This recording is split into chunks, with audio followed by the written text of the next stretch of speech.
Sabah dan sebenarnya sebelah saya ni orang Sabah. Jadi kau nak mengundi balik ke Sabah? Itulah hashtag #undi 2020. Itu rupanya hashtag dia. Tapi macam mana? IC sudah di sini. Oh, okey. Tapi apa pun sebagai Sabah, jiwa kita tetap ada. Jadi lakukan tanggungjawab anda. Betul. Kerana masa depan Sabah bergantung kepada tangan anda. Okey, tapi apa pun dalam kita nak mengadakan pilihan raya, kita nak memilih calon-calon kita, tapi kita kena kekalkan perpaduan ni sebenarnya. Ya, perpaduan ni tidak boleh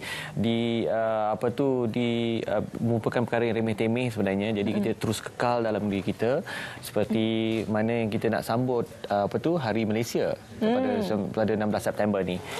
Jadi apa pun kita bawa tetamu kita di studio hari ini bersama dengan Dr. Muhammad Nazri Mohamed Noor, pensyarah kanan program Sains Politik Universiti Kebangsaan Malaysia. Selamat datang Doktor. Assalamualaikum. Sihat hari ini? Alhamdulillah. Alhamdulillah. Baik doktor, kita nak mulakan terlebih dahulu. Bila kita bercakap mengenai perpaduan, kita kena berbalik kepada asas. Asasnya sebenarnya ialah rukun negara tersebut. Bila kita menyebut pasal rukun negara baru-baru ini dalam parlimen, apabila Kementerian Perpaduan menyatakan hasrat untuk meletakkan pendidikan rukun negara itu dalam sistem pendidikan. Bagaimana pandangan doktor? Okey, dalam aspek rukun negara kan, sebab kita adalah sebuah negara yang penuh dengan kepelbagaian daripada segi bahasa, daripada segi wilayah, agama dan sebagainya. Jadi tentu sekali dengan keragaman yang begitu rencam, kita memerlukan satu ideologi nasional yang boleh menghubung kaitkan, yang boleh menyatu padukan kita kan, dan bertitik tolak daripada masalah sosial yang berlaku pada 13 Mei tahun 69 dulu kan. Itu yang semangat rukun negara tu dibawa kan. Agar kita ada satu visi ataupun wawasan bersama kan. Itu yang kita letak beberapa teras utama kan. Antaranya raja berperlembagaan kan. Kesetiaan kepada raja dan negara kan. Maksudnya di situ raja sebagai simbol ketua negara, dalam masa yang sama juga sebagai payung perpaduan negara tanpa mengira latar belakang. Kemudian aspek negara tu, kesetiaan pada negara tu maknanya kata kita tak lagi mengikat diri kita dengan sentimen etnik mana-mana, tapi mengikat diri kita berpijak di atas tanah air yang sama. Maksudnya nasionalisme kita tu lebih kepada nasionalisme sivik berasaskan kenegaraan berbanding berasaskan kepada mana-mana identiti kaum kan. Jadi kita boleh mewujudkan sebuah negara yang sesuai dengan kepelbagaian yang rencam tadi tanpa mengira kerencaman itu sendirilah. Okey, baik, kalau kita melihat rukun negara kita, ia berjaya menyatukan etnik-etnik di Malaysia ini menjadi satu bangsa, yang mana kita menjurus kepada satu bangsa Malaysia ni sebenarnya. Tapi bagaimana doktor melihat perkara ini selepas berpuluh tahun kita merdeka, dan boleh dikatakan Malaysia ini berjaya sebenarnya sebab kita dalam sebuah menjadi sebuah negara dengan pelbagai kaum sebenarnya bukan mudah untuk kita satukan. Tapi bagaimana tahap perpaduan daripada dulu hingga sekarang? Adakah tahap itu masih kekal sama ataupun sekarang mungkin dengan adanya social media menjadi satu faktor yang boleh menyumbang kepada perpecahan itu sendiri? Bagaimana doktor melihat perkara ini? Okey, kita melihat bahawa perpaduan itu adalah satu keunggulan. Maksudnya satu titik akhir Malaysia nanti. Betul. Dan proses ke arah perpaduan itu dikatakan oleh Prof Samsul Amri Baharudin sebagai proses penyatu paduan. Maksudnya menyatu padukan masyarakat Malaysia yang berbeza-beza tadi kan, daripada agama, budaya sampailah ke wilayah kan. Dan tahap yang kita capai pada hari ini belum lagi perpaduan yang unggul kan, di mana kurang sentimen, kurang persepsi, tapi lebih kepada satu kesepaduan. Walaupun kadang-kadang disebabkan antaranya oleh media, oleh social media, kalau ada isu yang tertentu dan sebagainya yang sensitif, kita tengok kadang-kadang ada pihak yang cuba memperkaumkan sesebuah isu tu, tapi tak ramai pihak-pihak ini, sebahagian kan. Kemudian perbezaan itu hanya di peringkat verbal, di peringkat mulut. Kata orang tu bertikam lidah, tapi tidaklah bertikam parang ke keris ke kan. Jadi dia tidak sampai ke tahap itu. Maksudnya katalah ada etnik A ni bergaduh dengan etnik B, tapi finally bila nak makan pergi ke pergi mamak contohnya kan, nak gunting rambut pergi India kan. Nak minum teh Cina ke apa ke, makan roti bakar ke, mungkin dia pergi Kopitiam kan, ataupun dia pergi ke Old Town kafe-kafe lama kan, yang agak tradisional ini. Jadi kita nampak kerencaman itu. Mulut ni kadang-kadang biasa kan. Itulah kata tadi ada pepatah sedangkan lidah lagi tergigit kan. Ini kan pula kita dalam masyarakat yang pelbagai etnik. Tapi dalam masa yang sama kita punya pencapaian dalam kesepaduan tadi berbeza dengan keadaan di Selatan Thailand. Kan berbeza dengan Selatan Filipina.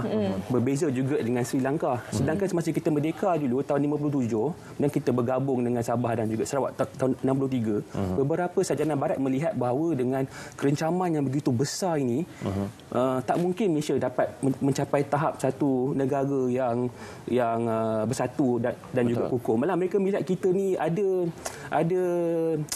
ingredient ataupun isi kandung sebagaimana yang mungkin berlaku di Sri Lanka dahulu. Tapi kita dapat buktikan walaupun kita ada berlaku sedikit, tapi itu kes yang terpencil sebenarnya. Dalam sepanjang masa kita merdeka, lebih 6 dekad ini kita telah menunjukkan model kepada negara dunia sebagai sebuah negara pelbagai etnik yang setanding dengan negara-negara pelbagai etnik yang lain, Kanada, Australia dan sebagainya. Betul. Bila menyebut mengenai kita dah 6 dekad tadi, kita sekarang berada dalam era pendigitalan. Bagaimana sebenarnya ataupun apa strategi yang terbaik untuk kita melestarikan perpaduan kaum ini? Okey. Yalah, berteraskan juga dengan Malaysia Prihatin pada hari ini kan, dengan keadaan semasa yang begitu rencam dengan kemajuan teknologi dalam masa yang sama dengan arus globalisasi kan. Jadi ini memungkinkan kepada proses penyatupaduan yang lebih rumit kan.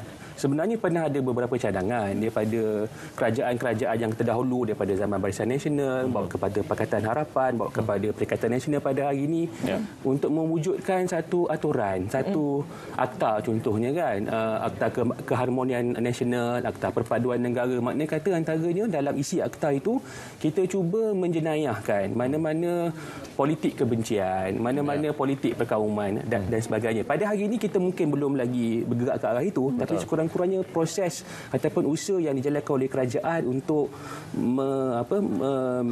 perhangatkan ataupun memperhebatkan lagi pemahaman proses rukun negara tu kan di sekolah-sekolah kita, sebab kita faham setelah lama kan kita mungkin lupa tentang konflik yang berskala kecil berlaku pada tahun 69. Jadi generasi baru macam kita ni mungkin kita ambil kesempatan taking things for granted dengan perpaduan yang kita ada ni kan. Jadi mungkin daripada segi ialah pendidikan di sekolah, daripada sudut sejarah, penerangan kenapa pentingnya kita jaga perpaduan dalam masyarakat yang pelbagai kaum. Sebab ceritanya adalah nak wujudkan sebuah negara yang berpadu ambil masa berdekad-dekad, beratus tahun. Malah Amerika sendiri pun setelah hampir 150 tahun merdeka pun ada perang sivil kan. Ini kan pula sebuah bangsa negara yang muda kan. Tapi untuk meruntuhkannya 1-2 hari dah cukup. Sebab tu kita dalam education antara pendidikan ni kita perlu tekankan aspek penyampaian kepentingan perpaduan negara dan juga bangsa yang pelbagai kaum dan juga wilayah ini. Baik, doktor. Tadi doktor menyebut tentang politik yang mana ia menjadi salah satu faktor yang boleh menyebabkan perpaduan ini pecah sebenarnya. Kalau kita lihat tadi, kalau politik kebencian dan sebagainya. Mungkin untuk rakyat Malaysia melihat perkara ini, sama ada politik ataupun sama ada sosial media ataupun apa-apa faktor yang boleh menyebabkan perpecahan ini, mungkin ada pesanan yang kita boleh berikan kepada penonton kita ataupun semua rakyat Malaysia.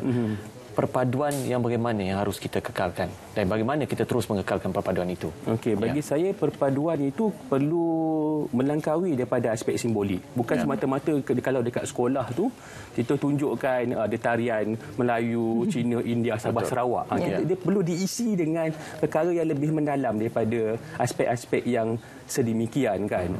Makna kata dengan memikirkan, dengan menganggap bahawa semua masyarakat Malaysia ni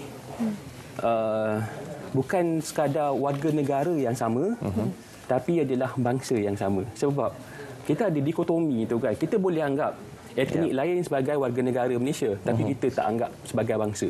Jadi kalau perpaduan yang lebih tinggi, bukan sekadar warga negara, tapi juga kita semua bangsa yang sama, iaitu bangsa Malaysia. Sebagaimana bila kita berada di konteks lain di luar negara khasnya. Kita tak kata saya Melayu ke, saya Cina. Kita akan kata kami Malaysian, kami orang Malaysia.